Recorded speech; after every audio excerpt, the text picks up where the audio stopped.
Okay, so I've retired and I'm making YouTube videos on things going on that are crazy around me. This is a hobby. This is not journalism. I will continue to talk about what I need to talk about, but I love my YouTube channel. I opened it on my anniversary in 2011, 9th of February, very strategic day. This one about Nedu and D1 comedian and VDM, it's crazy. A lot of things are coming out of this. I didn't study it, I don't have the time, of course, because I've retired, but Nedu has stepped away from the podcast. Honey Bunch podcast. Who owns this podcast? Is it not Cool FM and Wazobia? I think it's the radio station's podcast. And whatever the case might be, he stepped away from hosting it or co-hosting it.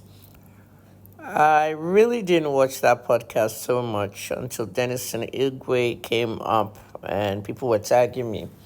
He mentioned my name on his interview that I tried to report Mark Angel cheating him in 2020 and nobody paid attention to me and all that stuff. I tried to interview him, and he apologized for it, because he could have made things better for me at that time to acknowledge that I was telling the truth.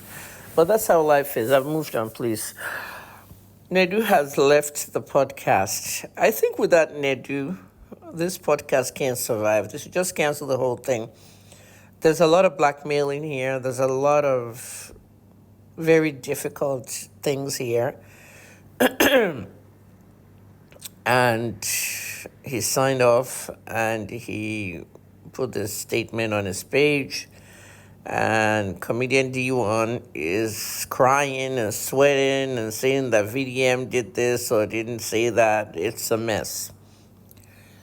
My thing is, guys, move on. You just learned how life is in the industry. That's what you guys did to me. So learn it even more with this stuff going on. Okay? You always say I never mind my business. The comedian D1 mind his business. The VDM mind his business. Even Nedu that's putting the statement out. Did they mind their business? You need to know about the media business. Okay, the business of media, gossip, gist, and all. You all just started. Good luck in Nigeria.